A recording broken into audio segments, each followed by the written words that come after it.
एक तरफ जहां इजराइल फिलिस्तीन को एक राष्ट्र के रूप में नहीं मानता, तो वहीं दूसरी ओर ईरान और रूस समेत दुनिया के कई देश इजराइल और फिलिस्तीन के बीच टू स्टेट थ्योरी को मानते हुए फिलिस्तीन को एक राष्ट्र के तौर पर मान्यता देते हैं।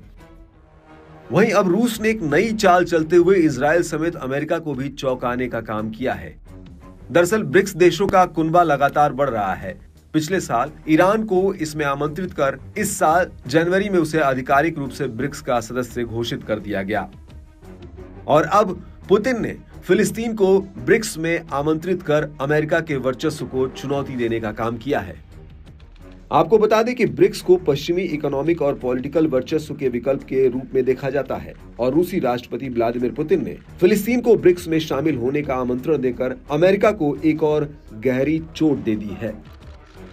अपने इस फैसले से पुतिन ने एक साथ कई चीजें साधने का प्रयास किया है। पहला तो वो एक और देश को अपना समर्थक बना लेगा और दूसरी बात कि वो फिलिस्तीनियों का समर्थक भी बन गया है।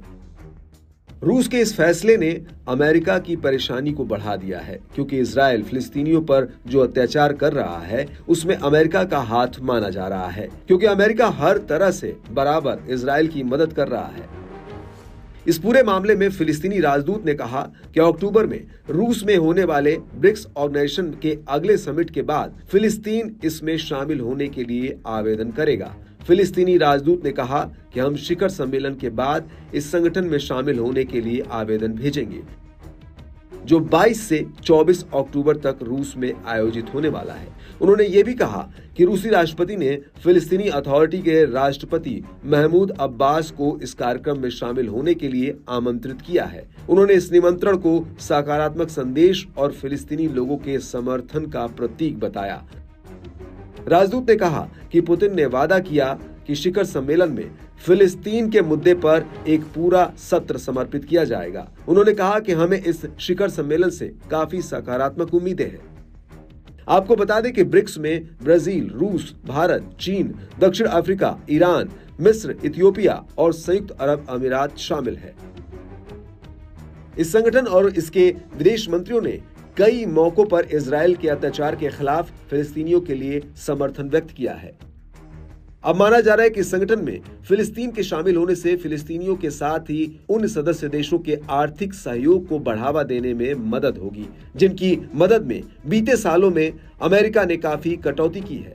दूसरा, फिलिस्तीन के ब्रिक्स में शामिल होने से फिलिस्तीन को ज्यादा बड़े पैमाने पर राजनीतिक समर्थन भी मिल जाएगा। रूस और अमेरिका एक दूसरे से ताकतवर बनने की होड़ में लगे हुए हैं।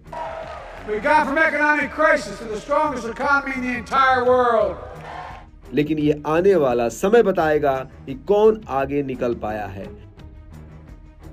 एक तरफ अमेरिका नेपथ्य में रहकर अपने हित को साध रहा है, तो दूसरी तरफ रूस भी कमतर नहीं है, जो रणनीति के साथ साथ कूटनीति का भी बखूबी इस्तेमाल कर रहा है।